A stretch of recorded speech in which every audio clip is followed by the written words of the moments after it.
Hindi tayo Disney princess. Kaya pag walang tubig, check natin yung filter. So, ilang months na ba? Wala pa. Mag 1 month pa lang, or 1 month yung filter namin. Tapos ganyan na. So, we got the Truids water purifier. Ang ganda siya. Nakaka-filter talaga siya. Kasi yun lang, yung water source namin. So dirty. Wait lang ha.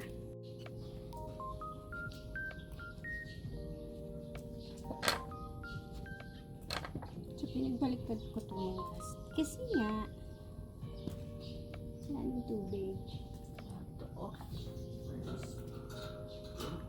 Okay.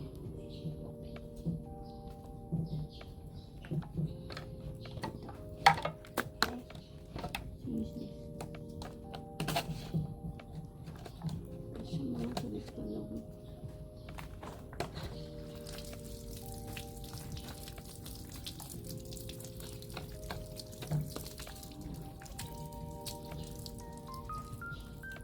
So, i-correct ko rin yung position ng filters kasi yun yung sabi ko sa chat.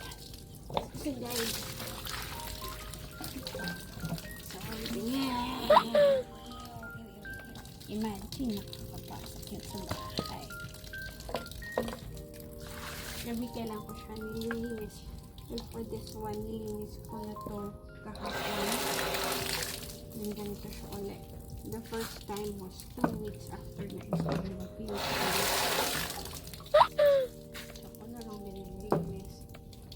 So, we're going to put first this one. Kasi, ito do dapat yung nauuna. Yeah. Then, so, mabilis lang siya. Okay, number 2.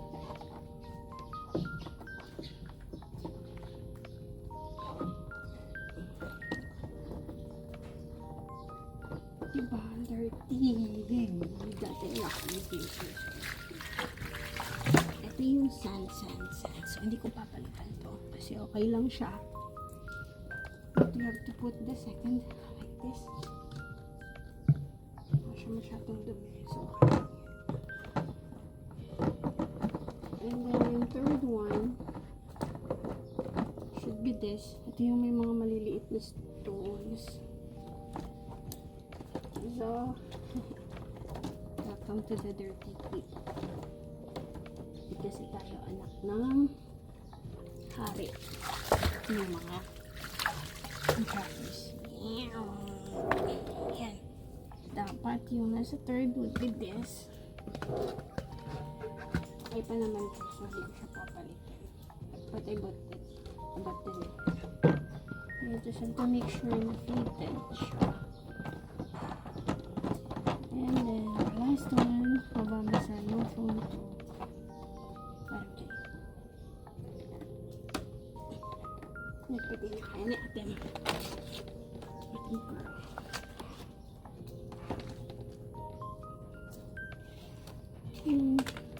What I see? Dito yung isa kong yak. Imagine mo pag naliligo ka tapos ganito yung water na. See? Very dirty. Kaya minsan nagkaka-pimples eh. Sige. Ito bago to. This new. Usually yung napupuno ng putik. Yan. Tapos kaya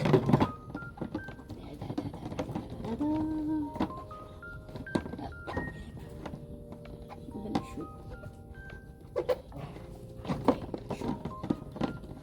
There.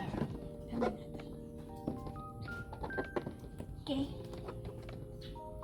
So, ganyan yung water sa amin.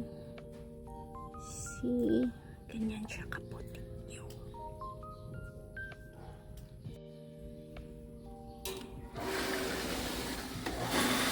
So, may tester siya. You can actually see. Ganyan naka-puti. Let's test.